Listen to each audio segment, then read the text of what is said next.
नमस्कार दोस्तों, परीक्षा की शिक्षा में आप सभी का स्वागत है। आई होप कि आप सभी अच्छे होंगे और आपकी तैयारी एकदम अच्छे तरीके से चल रही होगी। आप सभी से एक रिक्वेस्ट है, अगर आप हमारे चैनल पर पहली बार हैं, चैनल पर नए हैं, तो चैनल को सब्सक्राइब कर आप हमसे जुड़ सकते हैं। और जो प्रैक्टिस सेट की क्लासेस इसके पहले कि आपने हमारी नहीं देखी हैं, तो हमारे चैनल पर उसकी प्ले है, आप जाकर इसको एक बार जरूर अटेंड कर लीजिए। तो चलिए आज की क्लास स्टार्ट करते हैं। फर्स्ट क्वेश्चन आपका देखिए, हर्षवर्धन ने 5 इंडीज को अपने नियंत्रण में लिया, इनमें से कौन सा 5 इंडीज था? तो 5 इंडीज की बात करें तो देखिए, पंजाब, कन्नौज, बंगाल, बिहार और उड़ीसा आपका सही उत्तर हो जाएगा। ठीक है,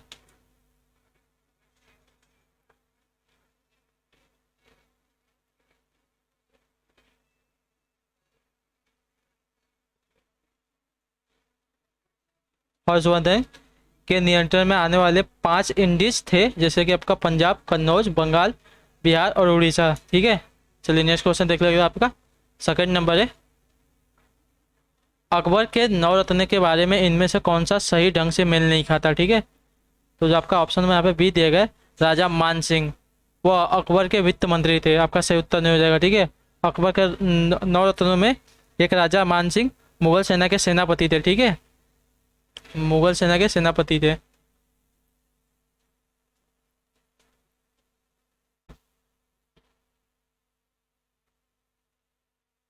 सेनापति थे। चलिए आपका नेक्स्ट क्वेश्चन देख लेते हैं। थर्ड नंबर है, इनमें से कौन सा टेक्टोनिक प्लेट के मूवमेंट या शिफ्ट के कारण होता है, जहां ये टेक्टोनिक प्लेट मिलते हैं? तो भूकंप से। ठीक है, जो ऑप्शन आपका पे डी दिएगा आपका आइडिया। प्लेट विवर्तनिक संचालन, यानी कि प्लेट टेक्टोनिक मूवमेंट के दौरान जब भी दो प्लेट मिलती हैं तो भूकंप आता है, याद रखिएगा। चलिए नेक्स्ट क्वेश्चन देखते हैं। आपका 4 नंबर है, निम्नलिखित में से कौन सा एक प्राइमर स्टोरेज डिवाइस है? सॉरी, प्राइमरी स्टोरेज डिवाइस है। तो आपका उत्तर हो जाएगा option number B, random access memory. ठीक है, यानी कि रैम। ठीक है, रैंडम एक्सेस मेमोरी यानी कि प्राइमरी स्टोरेज डिवाइस वह डिवाइस है जो कंप्यूटर में कार्य करने के समय अल्पावधि के लिए मेमोरी रखती है। रैम इसका उदाहरण होता है, याद रखिएगा। चलिए नेक्स्ट आपका 5th नंबर, निम्न में से कौन सा एक प्रोग्रामिंग सॉफ्टवेयर है? तो आपका जो ऑप्शन है यहाँ पर डी दिया गया है, विजुअल बेसिक। ठीक है, जो ऑप्शन आपका यहाँ पर डी दिएगा आपका राइट आंसर हो जाएगा। विजुअल बेसिक तृतीय पीढ़ी की प्रोग्रामिंग लैंग्वेज है तथा इसे वर्ष 1991 में विकसित किया गया था, याद रखिएगा। नेक्स्ट है आपका 6 नंबर है, नील विद्रोह के बारे में निम्नलिखित कथनों पर विचार कीजिए। ठीक है, तो चलिए देखते हो। जो पहला कथन दिया गया है, नील विद्रोह और इसमें से हमको क्या, तो कौन सा कथन सही है हमको वो चुनना है। ठीक है, तो चलिए देखते हैं नील विद्रोह के बारे में आपको क्या दिया गया है। तो नील विद्रोह प्रबुद्ध वर्ग द्वारा आंदोलन के उद्देश्य को समर्थन देने में निभाई गई भूमिका के लिए विशिष्ट स्मरणीय है। ये तो सही है आपका। और जो आपका दूसरा दिया गया है, विद्रोह के पश्चात अनौपनिवेशक प्राधिकारियों ने नील उत्पादकों की शिकायतों की जांच के लिए नील आयोग की स्थापना की। ये भी आपका सही है। तो ठीक है, जो आपका यहाँ पे कूट 1 और 2 दिया गया है, दोनों के दोनों आपके सही हो जाएंगे। देख लीजिए, अगर आपको नहीं दिख रहा है तो एक बार ऊपर कर दो, आपको सही से दिख जाएगा। ठीक है, तो चलिए आपका नेक्स्ट क्वेश्चन देखते हैं। चाहिए तो आपको लोग इसका स्क्रीनशॉट ले लिया, आपको एग्जाम के टाइम पे काम आएगा। आपका अगला क्वेश्चन देखते हैं। 7 नंबर है, भारत के निम्नलिखित राष्ट्रपतियों में से कौन ट्रेड यूनियन आंदोलन से संबंधित रहा है? तो आपका उत्तर हो जाएगा वीवी गिरी। ठीक है, जो ऑप्शन आपका यहाँ पे ये दिया गया आपका राइट आंसर होगा। भारत के राष्ट्रपतियों में वीवी गिरी, जो आपके 1969 से 74 तक थे, इनका कार्यकाल था। ट्रेड यूनियन से संबंधित रहे हैं। इन्हीं के राष्ट्रपति की मतगणना में द्वितीय चक्र की मतगणना में करवानी पड़ी थी। करवानी, याद रखिएगा, करवानी। मतगणना इनकी द्वितीय चक्र में मतगणना करवानी पड़ी थी। चलिए नेक्स्ट क्वेश्चन देखते हैं आपका 8 नंबर आपसे क्या पूछा है। 1857 का विद्रोह कहाँ से प्रारंभ हुआ था। तो 18 को बहुत बार बताया गया आपका मेरठ से, ठीक है। जो ऑप्शन आपका यहाँ पे सी दिया गया, आपका राइट आंसर होगा 31 मई निश्चित दिन से पूर्व 10 मई को ही, ठीक है। 31 मई को ये आपका निश्चित था कि 31 मई को आपका 1857 का विद्रोह होगा, लेकिन उससे पूर्व 10 मई को ही ये आपका स्टार्ट हो गया था 1857 में, ठीक है, याद रखिएगा। मेरठ के सैनिकों ने 1857 के विद्रोह की शुरुआत की। अगले दिन दिल्ली पहुंचकर बहादुर शाह जफर को हिंदुस्तान का बादशाह घोषित कर दिया था। किसको? बादशाह जफर को, ठीक है। इसके बाद विद्रोह की आग शीघ्र दिल्ली से लखनऊ, कानपुर, झांसी, फैजाबाद, इलाहाबाद, बरेली, फतेहपुर और बिहार भी पहुंच गई, ठीक है, याद रखिएगा। इस विद्रोह का नेतृत्व अलग अलग क्षेत्रों में अलग अलग क्रांतिकारियों द्वारा किया गया था, याद रखिएगा। चलिए आपका अगला क्वेश्चन है 89 नंबर है। 1857 के विद्रोह का तात्कालिक कारण क्या था। तो चर्बी वाले कारतूसों का प्रयोग आरंभ करना, ठीक है। जो ऑप्शन आपका ए दिया गया, आपका राइट आंसर। 1857 के विद्रोह का तात्कालिक कारण था चर्बी वाले कारतूसों का प्रयोग आरंभ करना। यह कारतूस ब्राउन बेस के स्थान पर प्रयोग होने वाले लगी इनफील्ड राइफल में प्रयोग होता था। इस कारतूस का कवर गाय व सुअर की चर्बियों से तैयार होता था। प्रयोग से पूर्व उसे मुंह से काटना होता था, याद रखिएगा। इसके वजह से उन्होंने इसका विरोध किया था। चलिए नेक्स्ट क्वेश्चन देखते हैं। 10 नंबर है आपका मंगल पांडे, जिसने अकेले 1857 ईस्वी में विद्रोह का सूत्रपात किया, संबंधित था किससे। तो 34वीं नेविट इम्प्रेंटिस है, ठीक है। जो ऑप्शन आपका ए दिया गया, मंगल पांडे जिन्होंने अकेले 1857 में विद्रोह का सूत्रपात किया, वे 34वीं NI रेजिमेंट, ठीक है, NI रेजिमेंट के सैनिक थे। बाद में 34वें VNI को भंग कर दिया गया। मंगल पांडे उत्तर प्रदेश के बलिया के निवासी थे, याद रखिएगा। कभी पूछ लिया आपको तो याद रखिएगा, मंगल पांडे बलिया के निवासी थे। तो नेक्स्ट क्वेश्चन आपका 11 नंबर है। ग्रीनविच मीन टाइम यानी कि GMT ग्लोबल, ठीक है, GMT ग्लोबल पर टाइम जोन के शुरुआत का प्रतीक है, और किसी भी देश में समय GMT के आगे या पीछे देश के घंटों की संख्या को मापने का समय है। ग्रीनविच निम्नलिखित में से किस शहर के पास स्थित है। तो आपका उत्तर हो जाएगा लंदन, ठीक है। जो ऑप्शन आपका ए दिएगा, आपका राइट आंसर हो जाएगा। चलिए आपका अगला क्वेश्चन देखते हैं।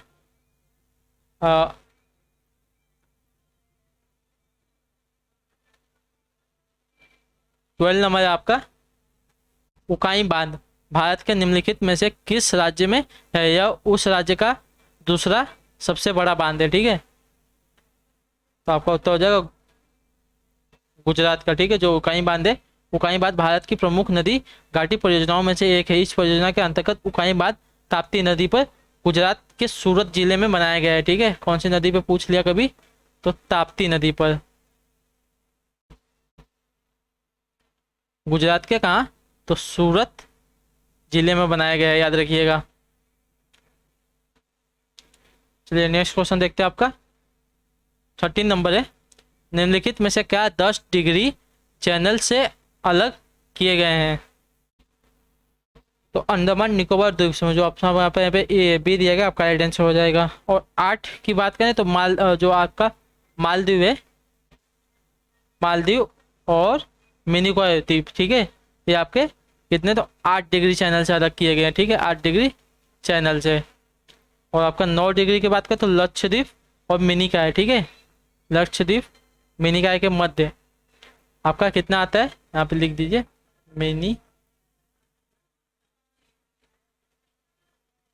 मिनिकॉय, इन दोनों का मध्य कितना है, तो आपका 9 डिग्री चैनल का अंतर है, याद रखिएगा। चलिए नेक्स्ट देखते हैं आपका 14 नंबर है। निम्नलिखित में से कौन सा पर्वतीय दर्रा उत्तराखंड में स्थित नहीं है। तो आपका उत्तर हो जाएगा शिवकिला, ठीक है। जो ऑप्शन अब शिव यहाँ पे भी दिएगा, आपका राइट आंसर। शिवकिला दर्रा हिमाचल प्रदेश में स्थित है, कहाँ, तो याद रखिएगा।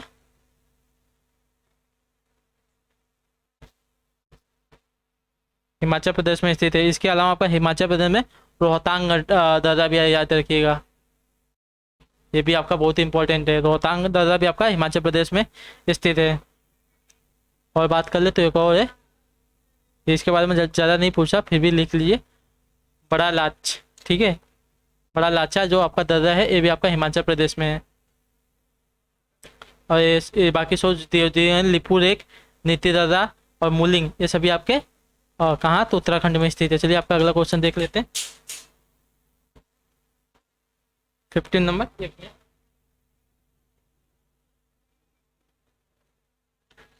निम्नलिखित में से कौन सा विकल्प भारतीय प्रायद्वीप में पश्चिम की ओर बहने वाली दूसरी सबसे बड़ी नदी है? तो ताप्ती नदी, ठीक है, जो ऑप्शन आपका बी दिएगा। आप पश्चिम की ओर बहने वाली सबसे बड़ी नदी की बात करें तो सबसे बड़ी नदी आपकी नर्मदा है, ठीक है, इसकी लंबाई की बात करें 1312 मीटर है। तथा दूसरी सबसे बड़ी नदी आपकी ताप्ती है जिसकी लंबाई आपकी 724 मीटर है, याद रखिए, किलोमीटर, याद रखिए, सॉरी मीटर बोल रहा था मैं, किलोमीटर है। ये दोनों नदियाँ पश्चिम की ओर बहते हुए खंभात की खाड़ी में गिरती है। नर्मदा जहाँ विंध्याचल पर्वत श्रेणी से में स्थित अमरकंटक से तथा ताप्ती आपका नदी उत्तर प्रदेश में बैतूल जिले के मुल्लाई के पास से निकलती है, याद रखिएगा। नर्मदा कहाँ से निकलती है? तो नर्मदा आपकी निकलती है ये विंध्याचल पर्वत के अमरकंटक से, ठीक है, अमरकंटक से। और ताप्ती की बात करें तो ताप्ती आपका निकलती है बैतूल जिले के मुल्लाई स्थान से, ठीक है, मुल्लाई स्थान से, याद रखिएगा। चलिए नेक्स्ट क्वेश्चन देखते हैं। आपका 16 नंबर आपसे क्या पूछा है? 16 नंबर है, किस अर्थशास्त्री ने औसत लागत का सिद्धांत दिया? तो आपका उत्तर हो जाएगा जो ऑप्शन आपका ए दिया गया, आपका राइट आंसर हो जाएगा ग्रांटफ्रीड हेर्बल ने, ठीक है, ग्रांटफ्रीड हेर्बल ने आपका दिया है और औसत लागत का सिद्धांत, याद रखिएगा। चलिए आपका नेक्स्ट क्वेश्चन देखते हैं। 17 नंबर है, जिस स्थिति में सरकार का व्यय उसके राजस्व से अधिक हो जाता है उसे क्या कहा जाता है? जिस स्थिति में सरकार का व्यय उसके राजस्व से अधिक हो जाता है उसे क्या कहा जाता है? तो उसे देखिए बजट घाटा कहा जाता है, ठीक है, जो ऑप्शन आपका सी दिएगा, आपका राइट आंसर हो जाएगा। चलिए नेक्स्ट क्वेश्चन देखते हैं। आपका 18 नंबर है, निम्नलिखित में से कौन सा संगठन लिंग समानता सूचकांक जारी करता है? ठीक है, तो आपका हो जाएगा यूनेस्को, ठीक है, जो ऑप्शन आपका डी दिएगा, आपका राइट आंसर हो जाएगा।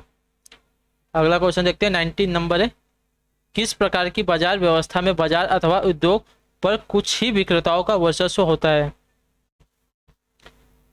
तो आपका उत्तर हो जाएगा अल्पाधिकार पे, ठीक है, जो ऑप्शन आपका सी दिएगा, आपका जब बाजार में वस्तु के थोड़े विक्रेता हो अर्थात 3, 4, 5 आदि, तो उसे हम अल्पाधिकार बाजार कहते हैं। अल्पाधिकार बाजार में कीमत निर्धारण भी विक्रेता अधिकार में भाटी होती है, ठीक है, विक्रेता के भांति होती है।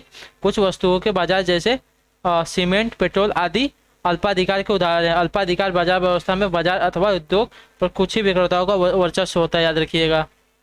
चलिए नेक्स्ट है आपका, जब सरकार का कुल राजस्व से अधिक हो जाता है तो उसे क्या कहा जाता है?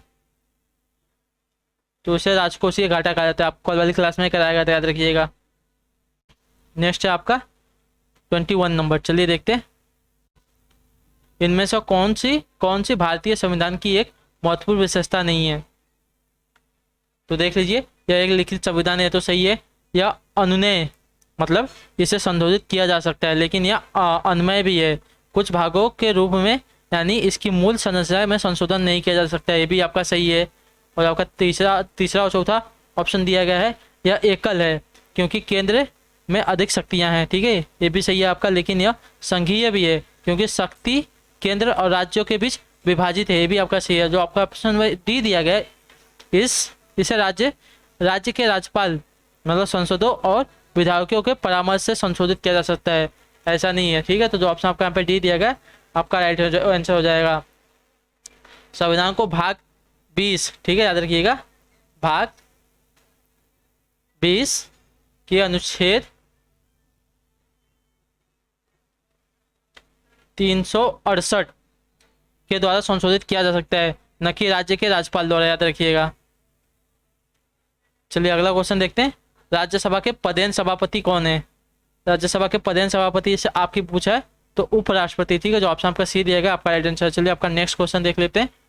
23 नंबर है। बोध गया एक महत्वपूर्ण बौद्ध तीर्थ केंद्र है, क्यों है ये बौद्ध तीर्थ केंद्र? यहाँ पे क्या हुआ था? तो यहाँ पे देखिए, क्योंकि गौतम बुद्ध को यहाँ ज्ञान की प्राप्ति हुई थी, ठीक है। तो जो ऑप्शन आपको बी दिएगा आपका राइट आंसर। बोध गया यानी कि बोधि वृक्ष, पीपल का वृक्ष, याद रखिएगा।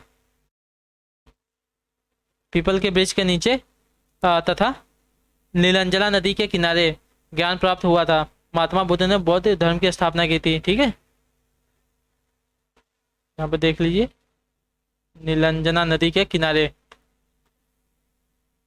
नेक्स्ट है आपका 24 नंबर, देखते हैं इससे क्या पूछा गया है। महात्मा गांधी ने भारतीय राष्ट्रीय कांग्रेस की निम्नलिखित सत्रों में से किसकी अध्यक्षता की थी? तो 1924 के बेलगाम की, ठीक है। महात्मा गांधी ने अपने जीवन काल में केवल एकमात्र कांग्रेस सत्र की अध्यक्षता की थी, जिसे 1924 में बेलगाम में आयोजित किया गया था, याद रखिएगा। चलिए नेक्स्ट क्वेश्चन देखते हैं। पहला और आखिरी एक ही था इनका। चलिए अगला क्वेश्चन देखते हैं। 25 नंबर है। भारतीय स्वतंत्रता आंदोलन के दौरान 1932 में ग्रेट ब्रिटेन के किस प्रधानमंत्री ने सांप्रदायिक पुरस्कार की घोषणा की थी? तो आपका उत्तर हो जाएगा जेम्स रामसे मैकडोनल्ड्स ने, ठीक है। जो ऑप्शन आपका डी दिया गया आपका राइट आंसर हो जाएगा, ठीक है। चलिए नेक्स्ट क्वेश्चन देखते हैं आपका। और एक मिनट रुक जाइए, इसकी और बात करें। 1932 में आपका इन्होंने किसकी? तो रामेश सांप्रदायिक पंचाट मतलब पुरस्कार की इन्होंने घोषणा की थी। 1940 में अगस्त ने, यहाँ पे लिख दूं, 1940 में अगस्त प्रस्ताव किसके द्वारा? तो लॉर्ड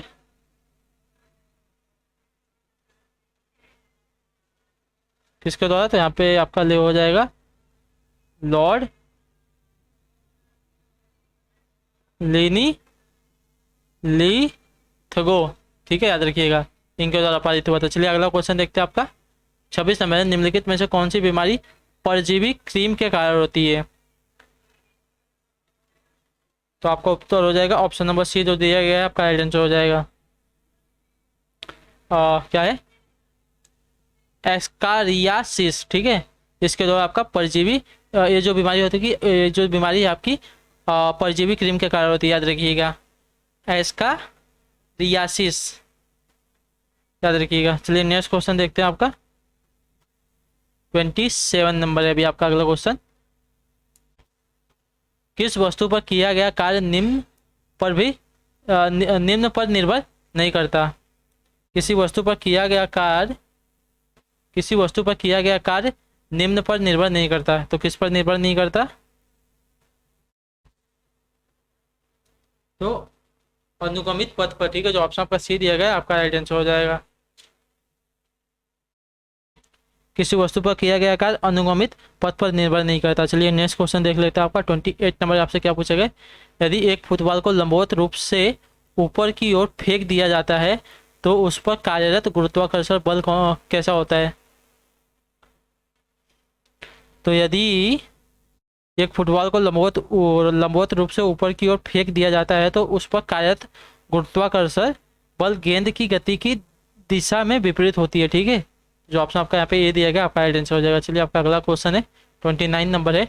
इमारतों को आकाशीय बिजली से हानिकारक प्रभाव से बचाने के लिए प्रयोग किया जाने वाला यंत्र कौन सा है? तो आपका लाइटिंग कंडक्टर, ठीक है। जो ऑप्शन आपका डी दिया गया आपका राइट आंसर हो जाएगा।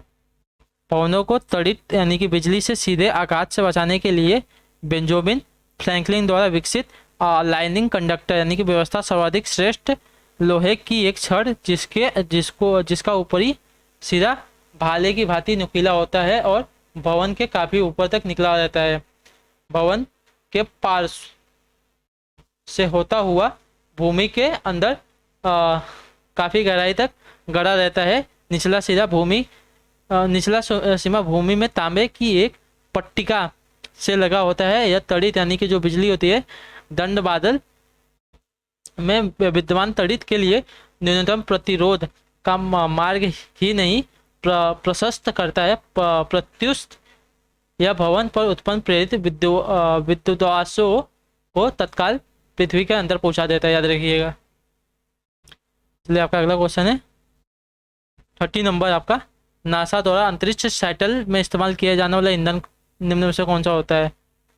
तो आपका हो जाएगा तरल हाइड्रोजन। ठीक है, जो ऑप्शन आपका यहाँ पे डी दिया गया, आपका राइट आंसर। नासा द्वारा अंतरिक्ष शटल में इस्तेमाल किया जाने वाला ईंधन आपका होता है तरल हाइड्रोजन। तो इसी के साथ जो आज की ये वाली क्लास है आपकी कंप्लीट होती है। आई होप कि आपको क्लास अच्छी लगी हो। आपका कोई भी डाउट हो हमें कमेंट करके पूछ सकते हैं। बाकी नए हैं चैनल को सब्सक्राइब कर लीजिए, वीडियोस को लाइक कर दीजिए और क्लास को शेयर कर दीजिए। ठीक है, हम आपसे मिलते हैं आपकी अगली क्लास में। तब तक के लिए टाटा बाय बाय, जय हिंद, जय भारत। आप सभी का शुक्रिया क्लास से जुड़ने के लिए।